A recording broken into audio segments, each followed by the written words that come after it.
Western Ghats లేదా పశ్చిమ కనుమలు అనగానే మనకు అందమైన ప్రకృతి దృశ్యాలు మన మదిలో మెదులుతాయి. ఇవి మన దేశంలోని 6 రాష్ట్రాల్లో ఆ రాష్ట్ర ప్రజలకు ఆనందాన్ని పంచిపెడుతున్నాయి. వీటి వల్ల వేరే రాష్ట్ర ప్రజలు అక్కడికి రావటం జరుగుతోంది ఆ అందాల్ని తనివితీరా ఎంజాయ్ చేయటం కోసం. ఈ నేచర్ని ఎంజాయ్ చేయటం కోసం నా చిన్ననాటి ఫ్రెండ్ ఆనంద్తో కలిసి బెంగళూరు నుంచి చిక్మగళూరుకి బయలుదేరాం. 240 కిలోమీటర్ల దూరం. మేము స్టే చేయబోతున్నది తోటదహళ్ళి హోమ్ స్టే. ఇది ఒక బ్యూటిఫుల్ హోమ్ స్టే. అందమైన గదులు, అందమైన ల్యాండ్స్కేపింగ్, అన్నింటికన్నా మించి ఈ హోమ్ స్టే 70 ఎకరాల కాఫీ తోటల మధ్య ఉంది. మేము ఇక్కడికి నిన్న వచ్చాం. దగ్గరలోనే ఉన్న దేవేరమ్మ గుడికి కూడా వెళ్ళొచ్చేసాం.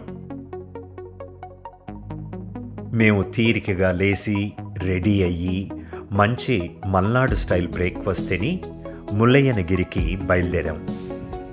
ఈ ప్లేస్ మా హోమ్ స్టేకి 28 కిలోమీటర్ల దూరంలోనే ఉంటుంది. చిక్మగళూరుని ద కాఫీ ల్యాండ్ అని పిలుస్తారు. ఇక్కడ ఉన్న కొండల మీద లేదా స్లోప్స్ మీద ప్రతి అడుగడుగు కాఫీ తోటలు కనపడతాయి. ఎండ ఎక్కువగా ఉండదు. పూర్తిగా పొగమంచుతో కప్పేయబడుతుంది. ఎటు చూసినా మేఘాలు కిందికి కనపడతాయి. దీనికి కారణం మనం ఆల్రెడీ కొన్ని వందల అడుగుల ఎత్తులో ఉండటం వల్ల. ముల్లయ్యనగిరి ఇది చిక్మగళూరుకి వచ్చే టూరిస్ట్ చూడదగ్గ స్పాట్స్లో నంబర్ 1 స్థానంలో ఉంది. మీకు ఈ విషయం తెలుసా? 1925 మీటర్లు లేదా 6316 అడుగుల ఎత్తు కలిగిన ముల్లయ్యనగిరి పర్వతం కర్ణాటక రాష్ట్రంలోనే ఎత్తైన పర్వతం. అంతేకాదు, వెస్టర్న్ ఘాట్స్ లేదా పడమటి కనుమల్లోనే ముల్లయ్యనగిరి అతి ఎత్తైన పర్వత శ్రేణుల్లో 23వ స్థానంలో నిలిచింది. ఈ ప్రవాహాన్ని చూడగానే నేను 12-13 సంవత్సరాల వయసున్నప్పుడు కాశ్మీర్కి వెళ్తున్న దారిలో మా బస్సును ఆపి చల్లటి నీళ్లు తాగిన సీన్ గుర్తుకొస్తోంది.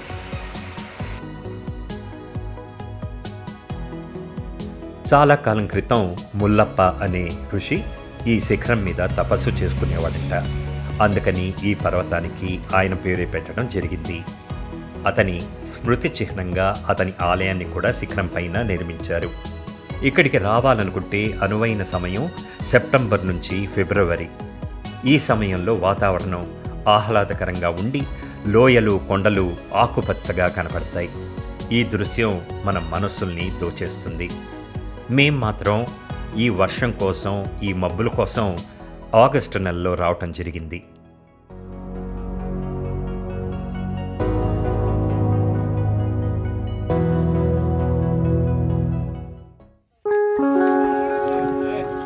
ఇదండి ముల్లయ్యనగిరి బెట్ట. ఇదొక అద్భుతమైన స్పాట్. చూడండి, టోటల్గా అది మంచు అనాలో లేకపోతే ఇది యాక్చువల్లీ క్లౌడ్స్ అయి ఉండాలి. ఇదొక శివాలయం. ఈ మంచులో ఎంత అందంగా కనపడుతోందో కదా. మనం ఆల్మోస్ట్ ముల్లయ్యనగిరికి వచ్చేసాం.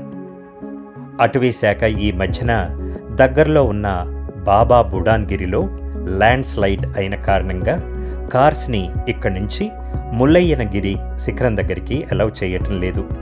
అందరూ వాళ్ళ క్యాబ్స్ని కానీ కార్స్ని ఇక్కడే పార్క్ చేసి 3 కిలోమీటర్లు ఈ చల్లని వాతావరణంలో నడుచుకుంటూ వెళ్ళాలి.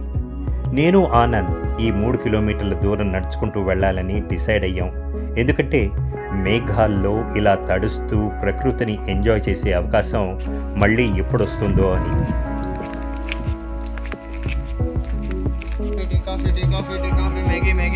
Hello sir.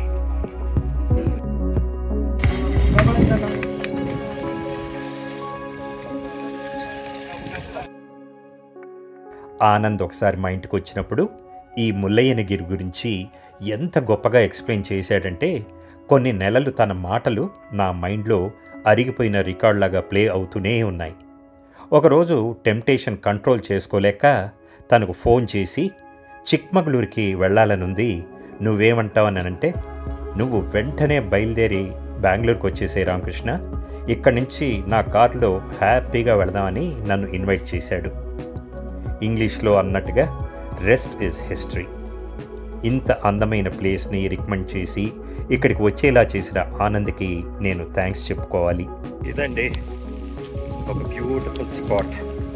ఇక్కడ ఎక్కడ చూసినా కూడా మంచే, టోటల్ మంచు, పొగ మంచు అనండి, లేకపోతే మేఘాల్లో నడవటం అనండి, కాన్స్టెంట్గా మనకు వాటర్ డ్రాప్స్ ఇలా పన్నీరు చల్లినట్టుగా టోటల్గా మన మీద పడుతూనే ఉంటుంది. చాలా చాలా అందంగా ఉంటుంది ఈ ప్లేస్. అసలు ఇది చూడండి ఎంత బాగుందో. ముందే ఉంది కూడా పెద్దగా తెలియదు. యాక్చువల్లీ ఈ వెనక అమేజింగ్ అండ్ పిక్చరస్క్ లోయ ఉంది, కానీ మేఘాల వల్ల ఏమీ కనపడటం లేదు. ఏదో గ్రే రంగు వేసినట్టుంది కదా. మన పార్కింగ్ లాట్ నుంచి మనం ఇప్పుడు వెళ్తున్న పాయింట్కి 3 కిలోమీటర్లు నడవాలి. 3 కిలోమీటర్లు నడిచి అక్కడికి వెళ్ళాక సమ్ 400 స్టెప్స్ ఉంటాయంట. ఆ 400 స్టెప్స్ ఎక్కి మనం ఏదో ఒక పర్టికులర్ పాయింట్కి వెళ్ళాలి. సో ఇప్పుడు నేను అక్కడికి వెళ్తున్నాను.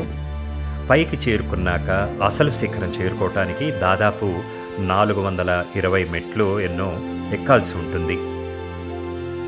ఈ శిఖరం చేరుకున్నాక మనం 6330 అడుగులు ఎత్తులో ఉన్నట్టు. వచ్చే వారం మనం అసలు శిఖరం మీదకి మంచులో వెళదాం.